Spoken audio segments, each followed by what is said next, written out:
Quels sont les meilleurs jobs pour les introvertis? La saisie des données. J'ai fait la vérification au caissier pour une banque. Le bureau était dans un bâtiment simple près de l'aéroport, pas de clients ou quoi que ce soit. Peut-être 10 à 12 personnes dans la salle. On pourrait écouter de la musique ou autre. J'ai adoré. Les animaux sont ma passion, j'ai donc aimé travailler dans un refuge. Les chiens ne vous jugent pas pour avoir laissé tomber ce stylo et les chats ne veulent rien de plus que des égratignures décentes au menton. Tellement moins stressant que d'interagir avec les gens. Le travail le plus relaxant que j'ai eu est celui de concierge dans une friperie. Je me suis juste présenté, j'ai fait les tâches sur la liste de contrôle et je suis parti. Jamais eu à parler.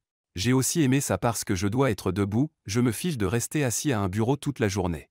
Livraison de nourriture, ou presque n'importe quel type de travail de messagerie.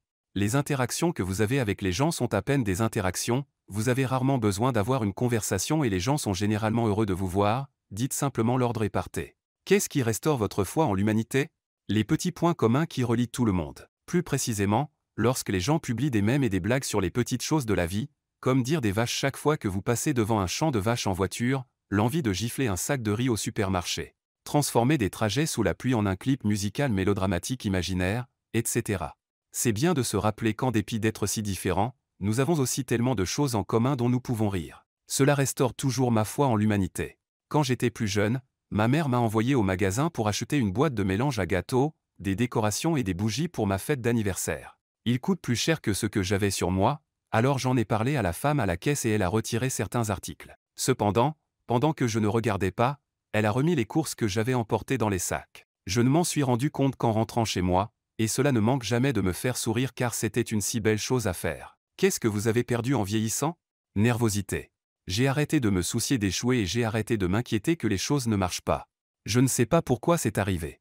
Peut-être que j'ai échoué assez pour comprendre enfin que ce n'était pas la fin du monde. Je suis content, car la peur de l'échec est paralysante. Des vacances comme Noël. C'était le point culminant de mon année d'enfant. 2 semaines de congés scolaires, voir de la famille, recevoir des cadeaux, de la musique et des films amusants, le frisson de se réveiller le matin.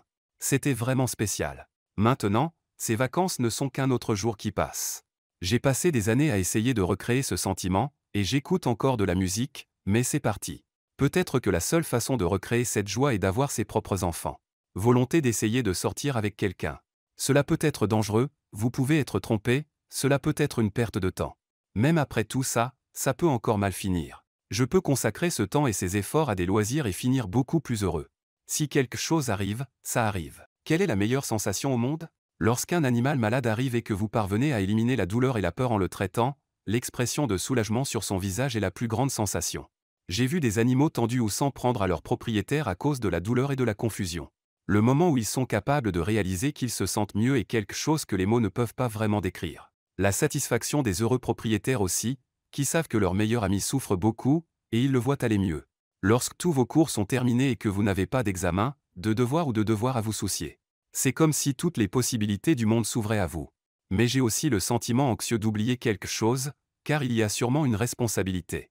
Quand j'étais enfant, quand ma mère entrait tranquillement dans la pièce et au lieu de me réveiller, me murmurait qu'il neigeait, l'école était fermée et je pouvais me rendormir. Cette sensation de reculer et de passer une journée amusante à jouer dans la neige était la perfection. Qu'est-ce que tu as accidentellement appris dans un jeu vidéo? Dactylographie.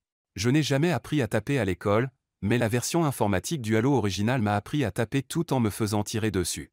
Les services de chat vocal étaient beaucoup plus rares à l'époque où coûtaient de l'argent, donc taper était tout ce que j'avais. J'ai remarqué que je suis vraiment doué pour lire des cartes par rapport à beaucoup d'autres adultes, et je n'arrivais pas à comprendre pourquoi jusqu'à récemment. Je pense que toutes ces années passées à naviguer m'ont donné une très bonne capacité à traduire une carte dans le monde réel, que je ne connaîtrai jamais ou ne verrai jamais la plupart du monde. Je ne partirai jamais à l'aventure, je ne verrai jamais tous ces beaux endroits. Des jeux comme Uncharted et Skyrim me font réaliser à quel point le monde est grand au-delà de ma petite réalité. Qu'est-ce que vous voulez que les gens sachent sur vous, mais que vous ne pouvez dire à personne dans la vraie vie? J'ai évité aux gens de se faire voler des informations de cartes de crédit par mon collègue qui commettait une fraude. J'ai fini par être rétrogradé parce que mon manager était contrarié que je sois allé au service de sécurité à sa place, car il aurait obtenu une récompense. Chaque fois que je raconte cette histoire, les gens me disent que je devrais intenter une action en justice, mais tout cela a été dit en personne ou par le biais des emails de l'entreprise. Je veux que les gens me disent que j'ai fait du bon travail sans ces conseils. Je ne peux pas payer un avocat. J'ai une peur extrêmement invalidante et paralysante de la mort et du passage du temps. Je ne suis pas particulièrement religieux, mais mon cerveau ne peut pas accepter l'idée qu'un jour tout cela se termine. Je suis ici maintenant, puis je pars pour toujours. Je ne sais pas comment faire la paix avec ça. Et je regrette presque même de le taper maintenant parce que penser à le taper est aussi anxiogène. Je déteste qu'on en parle parce que c'est difficile d'arrêter d'y penser, mais je m'en sors. Quelle est la raison la plus courante pour laquelle les gens ne vous aiment pas? Je ne suis pas fan des bavardages donc je reste pour moi. Les gens ne m'aiment pas parce que je suis froid et distant. Cela ne vaut la peine que si vous connaissez bien l'autre personne, afin que vous puissiez parler d'un passe-temps ou d'un intérêt. Je ne veux pas parler si je n'ai rien à dire. J'ai le visage en colère au repos. J'ai toujours l'air méchant, donc les gens prennent ce que je dis ou le font mal. J'essaie donc de compenser cela, ce qui fait peur aux gens. Et quand je dis rien en réponse à « putain qu'est-ce qui ne va pas ?» personne ne me croit.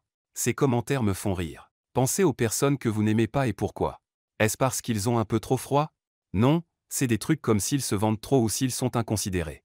Je pense qu'il est difficile de reconnaître nos propres traits peu aimables. Amis réels des influenceurs des médias sociaux, comment ça se passe?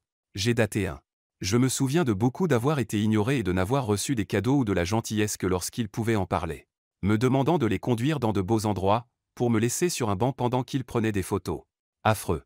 Elle n'est pas venue à tout ce à quoi je l'ai invitée depuis 5 ans parce qu'elle ne va qu'aux événements qui font avancer son entreprise, comme elle le dit. Dit régulièrement des choses comme « nous nous utilisons tous les uns les autres pour quelque chose ».